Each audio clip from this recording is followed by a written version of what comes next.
അപ്പൊ ആര്യനും ജിസയിലും അഥവാ അവർക്കൊന്ന് കിസ് ചെയ്യണമെന്ന് തോന്നി അവർ കിസ് ചെയ്താലും എന്താണ് ഇത്ര തെറ്റനുമോൾക്ക്? അത് തന്നെ എന്താണ് പ്രശ്നം? എന്താണ്? ഒരു തെറ്റും ഒരു കുഴപ്പമില്ല. ജിസേല് കുക്ക് ചെയ്തോണ്ടിരിക്കും. ഇന്ന് അത്രയും ചൂടിനകത്ത് അത്രയും എണ്ണ ഒഴിച്ച് ചീനച്ചട്ടിക്ക് മറ്റേ പാനകത്ത് പെട്ടെന്ന് ഇങ്ങനെ ദോശ ചുട്ടോണ്ടിരിക്കുമ്പോഴേക്കും നെവിൻ പുറകെ ഇങ്ങനെ നിൽക്കും. ജിസേൽ ഓ സോ സ്വീറ്റ് യാർ ഇങ്ങനെയൊക്കെ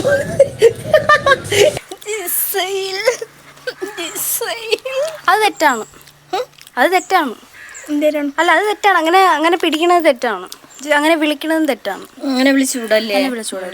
ബിൻസി ചേച്ചി പറയണ സത്യമാണ്. അങ്ങനെ ചെയ്തുകൂടാ. പക്ഷെ ഉമ്മയൊക്കെ കൊടുക്കാം. കെട്ടിപ്പിടിക്കണ ശരിയല്ല. ഞാനൊരു വാണിംഗ് തരാം. നമ്മളിപ്പോൾ ഒരു ഇൻ്റർവ്യൂ കാണാൻ പോവുകയാണ്. ആ ഇൻ്റർവ്യൂ കേട്ട് നമ്മൾ ഞെട്ടാനും പാടില്ല. അവർ പറയണതെല്ലാം നമ്മൾ സമ്മതിച്ചു കൊടുക്കണം. അങ്ങനെ സമ്മതിക്കാൻ എന്നെ കൊണ്ട് പറ്റൂല. അങ്ങനെ സമ്മതിച്ചു കൊടുക്കണം. സമ്മതിച്ചു കൊടുത്തില്ലെങ്കിൽ PR ആവും നമ്മള്. ഞാനല്ലെങ്കിൽ അനുമോളെ PR തന്നെ. ഗൈസ്, ബിൻസി ചേച്ചി ഇപ്പം ചാച്ചൻ്റെ ഓട്ടോയിൽ ഇങ്ങനെ പറന്ന് നടക്കാണ്. നമ്മൾ കൂടെ പറക്കാൻ പോവാണ്. അനുമോള് ചെയ്യണത് സദാചാരം. അനു ചെയ്യണ സദാചാരമാണ് കേട്ടോ. അനു ചെയ്തത് സദാചാരം തന്നെയാണ്. ബിൻസി സദാചാരം. ഇല്ല. ഞാൻ വാണിംഗ് തന്നിട്ടുണ്ടേ, മിണ്ടാതിരുന്നു. ഇല്ല, ഞാൻ മിണ്ടാതിരിക്കുക. നോക്കട്ടെ കഴിവിന്റെ പരമാവധി. സുസ്വാഗതം. Welcome back to another episode of breaking point. Big ബോസിലൂടെ ഒരു വിവാദ നായികയായി മാറിയ ഒരു വ്യക്തിത്വമാണ് ഇന്ന് എന്റെ മുന്നിലിരിക്കുന്നത്.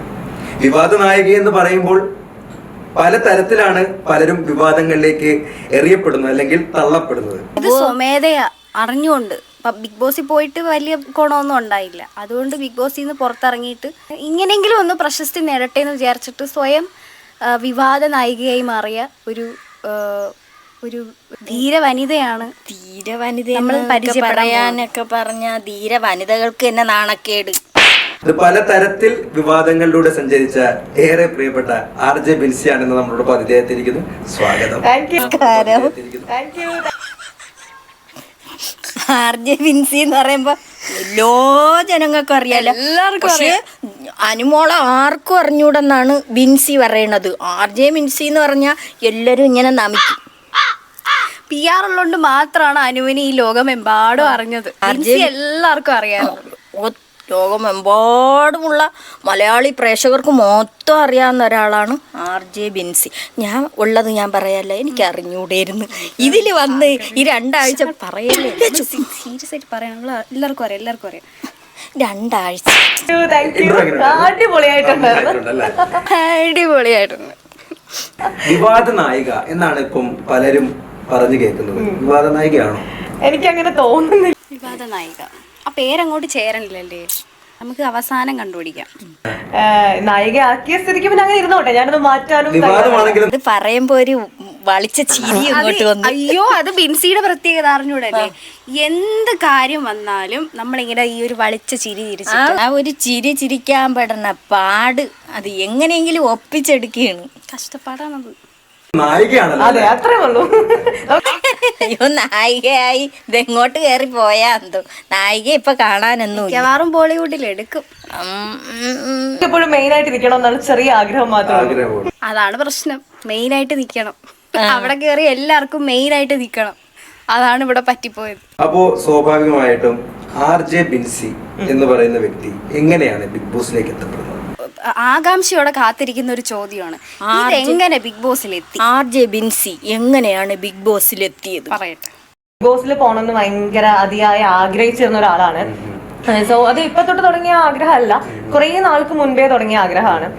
സോ അതിനുവേണ്ടി എന്താണ് ചെയ്യേണ്ടത്, എങ്ങനെയാണ് അതിലേക്ക് എത്തണമെന്ന് നമുക്ക് അറിയത്തില്ലല്ലോ. അപ്പൊ ആ സമയത്താണ് എനിക്ക് ജോലി കിട്ടി. റേഡിയോയിൽ വർക്ക് ചെയ്യുന്നു, മനോരമയിൽ കയറി, സൂര്യ കോമഡിയിൽ കയറി. അപ്പൊ ഈ സമയത്ത് ഞാൻ ചാനൽ ത്രൂ ഞാൻ അന്വേഷണമൊക്കെ നടത്തി. ഇപ്പൊ ബിഗ് ബോസ് സീസൺ 1 കൂടെ വർക്ക് ചെയ്തിട്ടുണ്ടായിരുന്ന കുറെ ആളുകൾ എനിക്ക് മീറ്റ് ചെയ്യാൻ പറ്റി മനോരമയിൽ. അപ്പൊ അവരോടൊക്കെ ചോദിച്ചപ്പോൾ അവർ പറഞ്ഞു, മോളെ ടാസ്ക് ആണ്, വലിയൊരു ബാധ്യതയാണ് എടുത്ത് വെക്കാൻ പോകുന്നത്, റിസ്ക് ആണ്.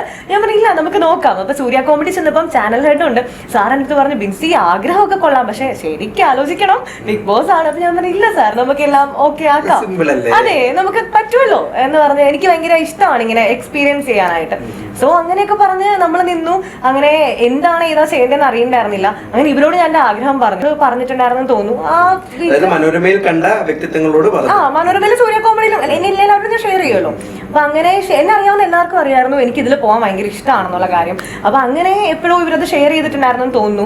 അത് കഴിഞ്ഞ് നമുക്കൊരു അപ്ഡേറ്റ്സും ഇല്ല. വർഷങ്ങൾ കഴിഞ്ഞു, ഒരു വർഷം അങ്ങ് പോയി. അത് കഴിഞ്ഞ് ഈ ഇയർ ആയപ്പോ എനിക്കൊരു കോൾ വന്നു. 6ാമത്തെ സീസണിലെ ഇതിനു വേണ്ടിയുള്ള പരിശ്രമം അനുവിന്റെ ഒരു ഗതികേട്. കോടാനുകോടി ജനങ്ങൾ അറിയണ ഒരാളാണ്. 6ാമത്തെ സീസൺ തൊട്ട് ശ്രമിച്ചുകൊണ്ടിരിക്കുകയാണ്. അതായത് കഴിഞ്ഞ സീസൺ തൊട്ട് ഭയങ്കര ആഗ്രഹമായിരുന്നു ബിഗ് ബോസിൽ പോകണമെന്ന്. പോയി കഴിഞ്ഞാൽ അവിടെ സംഭവിക്കണ എന്താണെന്നൊന്നും അറിഞ്ഞൂടാ. അത് എപ്പോഴും തൊട്ടാണ് ശ്രമിച്ചു തുടങ്ങിയ അപ്പൂപ്പന്റെ അമ്മൂമ്മ ജനിക്കുന്ന മുമ്പുള്ള കാലം തൊട്ട് ഇഷ്ടമാണ്, പരിശ്രമിച്ചൊന്നുമില്ല. അങ്ങനെ എനിക്ക് ഇഷ്ടമല്ല ആരുടെ റെക്കമെൻഡേഷൻ വഴി ഒരു കാര്യം നമ്മൾ ചെയ്യുന്നത്. കാരണം സോറി കേട്ടോ, മനോരമയിലെ ആരടുത്തേക്കോ പറഞ്ഞായിരുന്നു. പക്ഷെ റെക്കമെൻഡേഷൻ വഴി കയറുന്നത് എനിക്ക് ഇഷ്ടമല്ല. നമുക്കത് ഏറ്റവും വലിയ ബാധ്യതയായിട്ട് മാറും. സോ ഒരു കാര്യം ഞാൻ അങ്ങനെ ചെയ്യാറില്ല. അപ്പൊ നമുക്ക് അന്വേഷണം നടത്തി, ശരിയാണ്. അത് കഴിഞ്ഞ് ഈ സീസണിൽ നമ്മൾ ഒട്ടും പ്രതീക്ഷിക്കാണ്ടിരിക്കുമ്പോഴാണ് ഒരു കോള് വരുന്നത്. ഭയങ്കര ഹാപ്പി ആയിരുന്നു ഞാൻ. ഫസ്റ്റ് കഠിനമായിട്ടുള്ള ഒരു ഇന്റർവ്യൂ ഉണ്ടായിരുന്നു, വീഡിയോ കോള്. അത് കഴിഞ്ഞ് നേരിട്ട് നമ്മുടെ ഏഷ്യാനെറ്റ് ഓഫീസിൽ വെച്ചായിരുന്നു. അങ്ങനെ കല്ലും മുള്ളും ചവിട്ടി ആരടുത്തൊക്കെ പറഞ്ഞ് എങ്ങനെയെങ്കിലും ഇതുവരെ ഒപ്പിച്ചെടുത്തു. അവർക്ക് ഇരിക്കാനും നിൽക്കാനും നിവർത്തിയില്ലാതിരുന്ന് കോള് അങ്ങോട്ട് ചെയ്ത് അവസാനം അവിടെ അതിൽ വർക്ക് ചെയ്യണവർക്കൊന്നും ഇരിക്കാൻ പറ്റണില്ല ഈ ഏഷ്യാനെറ്റിൻ്റെ ഇതിൽ. അങ്ങനെ വീഡിയോ കോൾ ചെയ്ത് കല്ലും മുള്ളും ചവിട്ടി എങ്ങനെയെങ്കിലും ഒപ്പിച്ചെടുത്തു. മല കയറി എങ്ങനെയെങ്കിലും ബിഗ് ബോസ് ഹൗസിനകത്ത് എത്തി. എന്നിട്ട് അവിടെ കാണിച്ചതാ ഇന്റർവ്യൂ ആയിരുന്നു വിത്ത് വീഡിയോ റെക്കോർഡിങ്. ഭയങ്കര കാര്യങ്ങളൊക്കെ ചോദിച്ചു. ഭയങ്കര ടാസ്ക് ആയിരുന്നു. അതിനുശേഷമാണ് കഥ തുടങ്ങുന്നത്. അത് വരുത്തി എങ്ങനെയെങ്കിലും അത് ചിരിക്കാൻ പെട്ട പാട്. മിൻസി കൊച്ചമ്മ വരുന്നുണ്ടേ. ഇങ്ങനെയാണ് ബിഗ് ബോസിൽ കയറിയത്. തുള്ളി കളിച്ചു. അതായത് അവർക്ക് ഇതായിരുന്നു ആഗ്രഹം, ഇങ്ങനെ പാട്ടൊക്കെ പാടി അവരെ എയർപോർട്ടിൽ വരവേൽക്കാനൊക്കെ ചെണ്ടമേളവും പിന്നെ മറ്റേ ആനയൊക്കെ വന്ന് ഇവരെ വിളിക്കണം എന്നായിരുന്നു ഇവരുടെ ആഗ്രഹം. പക്ഷെ അതങ്ങോട്ട് നടന്നില്ല. അതിന്റെ വിഷമമാണ്. കുഴപ്പമില്ല. ബിൻസി കണ്ട ബിഗ് ബോസ് എന്താണ്? ബിൻസി കണ്ട ബിഗ് ബോസ് എന്താണ് പറയും. 14 ദിവസം അവിടെ ഉണ്ടായിരുന്നു. 13 ദിവസം, 2 ആഴ്ചക്കിപ്പുറം നമ്മളെ ലാലേട്ടൻ വന്ന് എടുത്തങ്ങ് കളഞ്ഞു. അതിനിപ്പുറം കാണിച്ചു കൂട്ടിയ പ്രവൃത്തികളുണ്ടല്ലോ, പറയണോ?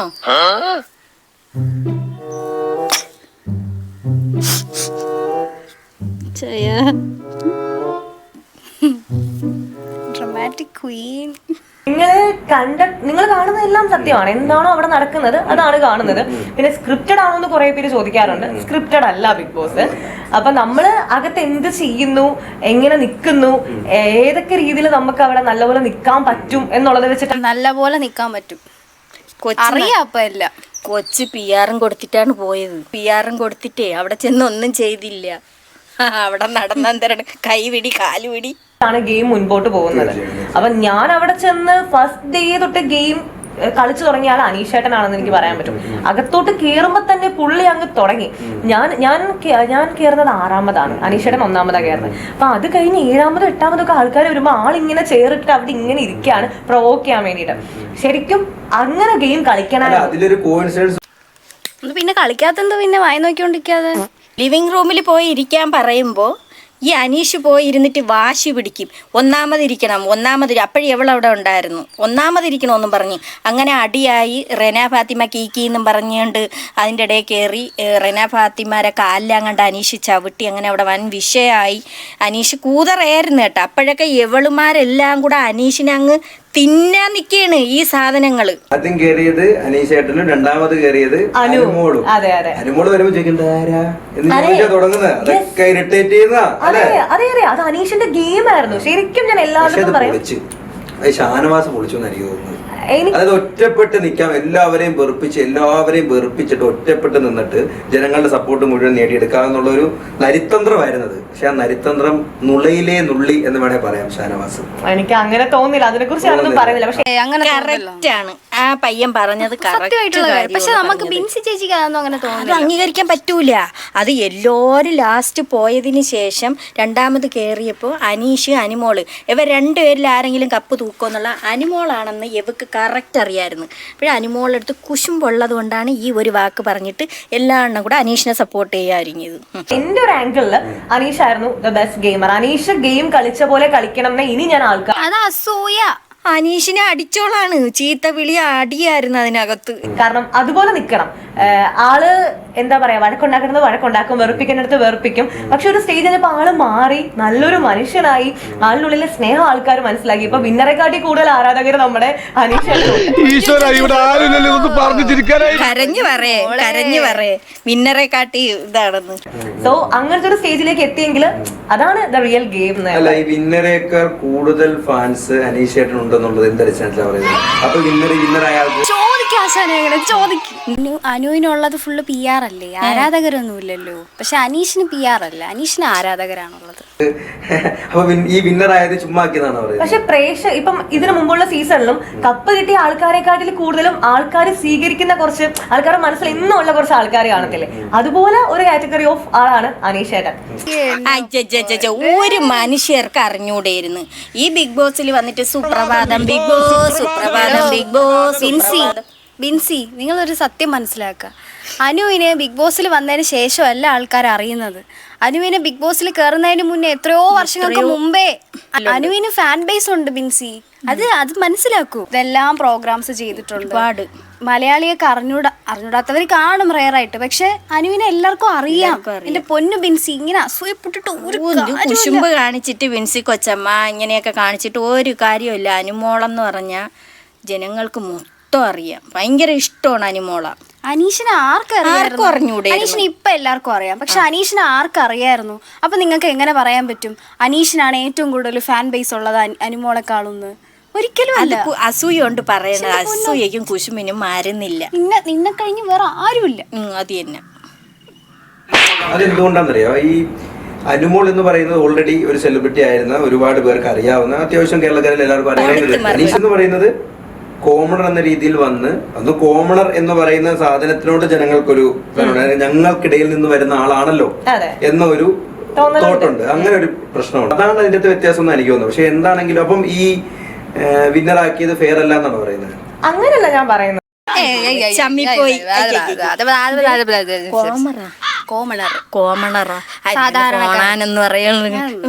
സാധാരണക്കാരൻ. അത് അങ്ങനെ മാത്രമാണ് അയാൾക്ക് അത്ര. അങ്ങനെയുള്ള ഒരാളാണെങ്കിൽ നെവിനായിരുന്നു സാധാരണക്കാരനായിട്ട്. വീടില്ല, ഇപ്പോഴും വാടകയ്ക്കാണ് കിടക്കണം. അത്ര കഷ്ടപ്പെട്ടിട്ട് അച്ഛനില്ല, ഒരു കുടിയനായിരുന്നു. അതിന്റെ കഥ പറയുന്നതിലുണ്ട്, നമുക്ക് കേട്ടാൽ തന്നെ സങ്കടം വരും. അല്ലാതെ എവനൊക്കെ എന്തൊരു കോമണറും എവളൊക്കെ വിളിച്ച് എന്തേരെന്നൊക്കെ വിളിക്കട്ടെ, മണ്ടനെന്നാ കിഴങ്ങനെന്നൊക്കെ വിളിച്ചോളാണ് ഈ ബിൻസി കൊച്ചമ്മ. അതിപ്പം എന്തായാലും വിന്നറൊക്കെ ഒപ്പം കിട്ടി വീട്ടിൽ പോയി ഇരിപ്പുണ്ടല്ലോ, അടിച്ചു പൊളിച്ചോ. വീട്ടിൽ പോയി ഇരിപ്പുണ്ടെന്ന് ഇറങ്ങി നോക്കടി അങ്ങോട്ട് പുറത്തു. എടി നീ അന്തസ്സായിട്ട് നോക്ക്. അനുമോള് വീട്ടിലിരിക്കണം, അവള് പിറ്റെന്നോട്ട് ഇറങ്ങിയടി. അവക്ക് വർക്ക് വർക്ക് വർക്ക്. ഇതിന് മരുന്നില്ലല്ലേ? ഇതിന് ഡോക്ടർമാർ ആരെങ്കിലും വീഡിയോ കാണുന്നുണ്ടെങ്കിൽ നിങ്ങൾ ഒന്നൊരു മരുന്ന് കണ്ടുപിടിക്കൂ ഇതിന്. ബിൻസി കൊച്ചമ്മ ഒരു കാര്യം ചെയ്യും, ഒരു ചെമ്പരത്തി പൂ 2 എണ്ണം പറിച്ച് അപ്പുറം ഇങ്ങനെ വെച്ചും കൊണ്ട് നീരി. എവള് 14 ദിവസം ബിഗ് ബോസ് ഹൗസിനകത്ത് അവൾക്ക് എന്തേരായിരുന്നു ജോലി? അരിപ്പവും തിരിപ്പവും മംഗലം ചക്കട്ടായിരുന്നു. കയ്യും പിടിച്ച് വെച്ച് 2 പേരും കൂടെ അരിപ്പവും തിരിപ്പവും മംഗലം ചക്കട്ട അപ്പാരി ശരത്തും കൂടെ. എന്നിട്ട് PR എല്ലാം കൂടെ ഇറക്കി അങ്ങ് വിട്ടു. ഒരു കുന്തോ അവൾ അവിടെ കൊടുത്തില്ല. PR വർക്കെടുക്കണ്ടെങ്കിൽ ഇവിടെ അകത്ത് ചെയ്യണ്ടേ? മോക്ക് PR എന്ന് പറഞ്ഞാൽ അനുമോക്ക് PR ഉണ്ടെങ്കിൽ അവൾ അത് കണക്കാക്കി അവള് കണ്ടന്റ് കൊടുക്കുകയും ചെയ്ത്. ബിൻസിയും ബാക്കിയുള്ള കണ്ടസ്റ്റൻസ് എല്ലാം അതിനകത്ത് തിന്നത് അനുവിനെ വെച്ചിട്ടാണ് തിന്നത്. വേണമെങ്കിൽ വലിച്ചു കീറും, എന്തെല്ലാം പ്രവൃത്തി കാണിച്ച് ആ കൊച്ചിന്റെ അച്ഛനും അമ്മയ്ക്കും തിരിച്ചു കൊടുത്തല്ലോ എന്ന് ഓർമ്മിക്കുമ്പോ സന്തോഷം. കുറിച്ചൊന്നും ഇനി പറഞ്ഞിട്ട് കാര്യമില്ല. പക്ഷേ അനീഷേട്ടനായിരുന്നു ഡിസേർവിംഗ് ആയിട്ടുള്ള ആള്. അസൂയ കൊണ്ടാണ് പറയുന്നത് അനീഷിനെ കണ്ടുകൂടെയെന്നുള്ളത്. ഒട്ടുമില്ല അനുമോളെ വെച്ച് കമ്പയർ ചെയ്യുമ്പോ. അപ്പൊ ജനങ്ങളല്ലേ തീരുമാനിക്കേണ്ടത്. ഈ ആങ്കറിനെ ഭയങ്കര ഇഷ്ടമായി. സത്യം. ഇവിടെ ഇപ്പൊ ജനങ്ങളാണോ തീരുമാനിച്ചിരിക്കുന്നത് മറ്റാരെങ്കിലും ഒക്കെ ആണോ എന്നുള്ള ജനങ്ങളാണടി തീരുമാനിച്ചത്, പാവപ്പെട്ട ജനങ്ങളാണ് തീരുമാനിച്ചത്. അത് നീ ഓർമ്മ വേണോടി മന്ത്രി കൊച്ചമ്മ. മന്ത്രി കൊച്ചമ്മ നമുക്ക് എല്ലാവർക്കും അറിയാവുന്ന കാര്യമാണല്ലോ. PR ഉണ്ടെങ്കിൽ ബിഗ് ബോസ് കപ്പ് ആർക്കും ജയിക്കാന്നുള്ളത്. പിടി ഒരു കപ്പ്. എടി നീ PR-നെ വെച്ചിട്ട് ഒരു 14 ദിവസമായപ്പോ ഇറങ്ങി പോയരെങ്ങോണ്ട് എനിക്ക് വയ്യാതെ. അവന്റെ കരച്ചിൽ കണ്ട് സഹിക്കാൻ പറ്റില്ല. എനിക്ക് തോന്നുന്നത് ബിൻസിയുടെ അവിടെ നിന്നപ്പോ ഉള്ള വിചാരം ഈ അപ്പാനിയായിട്ട് കോംബോ പിടിക്കുമ്പം ഈ ഒരു കണ്ടന്റ് പുറത്ത് PR സെലിബ്രേറ്റ് ചെയ്യുമായിരിക്കും എന്നായിരിക്കും ഇവർ വിചാരിച്ചിരുന്നത്. ആ കട്ടപ്പ ശൈത്യം അങ്ങോട്ട് എല്ലാരടുത്തും ഇട്ട് പൊട്ടിച്ച് നോക്കിയാണ് അവിടെ ഇരുന്ന് കാണിച്ചു കൂട്ടണ, നോക്കിയാണ് എന്തൊക്കെ ചെയ്യണ്, കൈ പിടിക്കണ്, കാല് പിടിക്കണ്. അങ്ങനെ കൊടുക്കണ ഒരു സാധനമല്ല കപ്പ്. അങ്ങനെ തരണ ഒരു സാധനമാണ് ആ കപ്പെങ്കിൽ നിനക്കെടുത്ത് തരുമായിരുന്നു. നിനക്ക് കിട്ടാത്തതിന്റെ ചുരുക്കാണ്. അവിടെ നിന്നില്ലല്ല, കൈയും കാലും പിടിച്ചിട്ട് ഇറങ്ങി പോയില്ലേ. ആൾക്കാരെല്ലാം കൂടെ ഇറക്കി വിട്ട് ഇവളെ പ്രവർത്തി കാരണം അതിനകത്ത് അരിപ്പോം തിരിപ്പോം കളിച്ചോണ്ട് ആദില, പിന്നെ കട്ടപ്പ ശൈത്യ, കുത്തിത്തിരിപ്പ് ബിന്നി, മന്ത്രി കൊച്ചമ്മ, ബിൻസി, ഇവളുമാരെ എല്ലാത്തിനെയും കൂടെ അവിടെ ഒരു ബോസ് ഹൗസിന്റെ ഒരു മൂലയിലോട്ട് നട്ട് വെച്ച് വാഴകളാണ് ഇതെല്ലാം. ഇതിനെയൊക്കെ അങ്ങോട്ട് നട്ട് വെച്ചിരുന്നെങ്കിൽ അടുത്ത സീസണിൽ കൊല വെട്ടാറായനെ ചെല്ലണോര് ഭയങ്കര സന്തോഷമായിട്ട് കൊല വെട്ടിയെടുത്ത്. വീണ്ടും ആവർത്തിച്ചുകൊണ്ടിരിക്കുന്ന ചരിത്രമാണല്ലോ. അങ്ങനെയാണെങ്കിൽ നേരിട്ടൊരു ചോദ്യം ഞാൻ ചോദിക്കും, RJ ബിൻസിക്കും PR ഉണ്ടായിരുന്നോ? ഉണ്ടായിരുന്നു. ഇല്ല, എനിക്കുണ്ടെന്നുള്ള ഒരു ഉണ്ട്. അതിവിടെ എന്തോന്നൊരു തത്തിക്കളി. തെളിവ് ആരെങ്കിലും ഒന്ന് കൊണ്ടുവരാമോ? എനിക്കും വരൂല. ആ PR-ന് നാണക്കേടാണ്. കാരണം ഒരു വർക്കും എടുക്കാതെ ഇത്രയും പൈസയും പോയി, വർക്കും എടുത്തില്ല, ഒന്നും അവിടെ ചെയ്യാതെ ഇറങ്ങി പോയതല്ലേ. അങ്ങേർക്ക് നാണക്കേടാണ്. അങ്ങനെ വരൂല മുമ്പോട്ട്. 14 ദിവസം പുറത്തായതുകൊണ്ട് മാത്രമാണ് PR ഉള്ള അറിയാതിരുന്നത്. ഒരിക്കലും അല്ല, കേസായി. സത്യമായ കാര്യമല്ലേ ആള് പറഞ്ഞത്. ഒരിക്കലും അല്ല. എനിക്ക് PR കൊടുക്കുന്നതിലോ കൊടുക്കാനായിട്ട് പൈസ ഉണ്ടായിരുന്നെങ്കിലോ ഞാൻ ആദ്യം തന്നെ കൊടുത്തിട്ട് ആദ്യം തന്നെ ഫസ്റ്റ് അവരോട് വീഡിയോസ് ഇടാൻ പറഞ്ഞാൽ ആ ധൈര്യത്തിൽ ഞാൻ അവിടെ കുറച്ചാള് നിന്നാണ്. കൊടുത്തത് നഷ്ടമായി പോയി. PR ഉണ്ടായിരുന്നെങ്കിൽ പൈസ കൊടുത്തിട്ട് ആദ്യം തന്നെ വീഡിയോ ഇടാൻ പറഞ്ഞേനെ. എന്തോന്ന് വീഡിയോ ഇടും? നീ എന്തൊരു കണ്ടന്റ് അതിനകത്ത്, എന്തൊരു തേങ്ങയാണ് അതിനകത്ത് കൊടുത്തത്? അടുക്കളയിൽ കയറിയില്ല, ഒന്നും ചെയ്തില്ല. ഞാൻ പറഞ്ഞതാണ് സത്യം. അവിടെ അരിപ്പോം തിരിപ്പോം കളിയായിരുന്നു.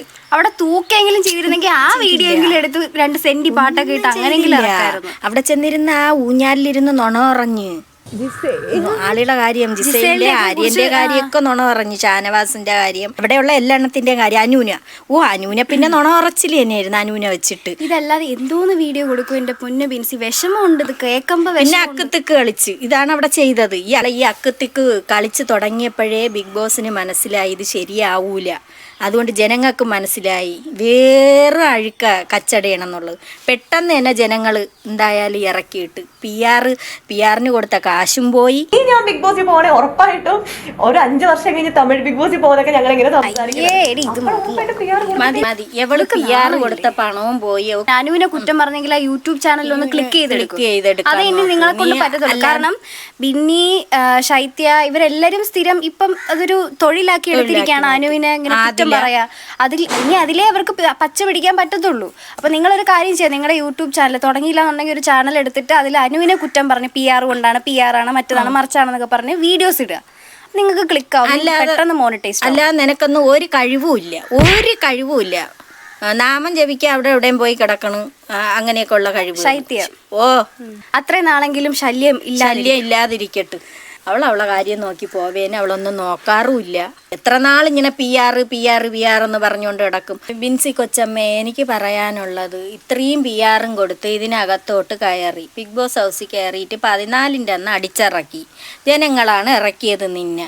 PR-ന് കൊടുത്ത പണവും പോയി. ഇരുന്ന് നിലവിളിച്ചിട്ടൊന്നും ഒരു കാര്യമില്ല. വല്ല ജോലിക്ക് അങ്ങനെ പോ. അവന്റെ കരച്ചിൽ കണ്ട് സഹിക്കാൻ പറ്റുന്നില്ലടോ.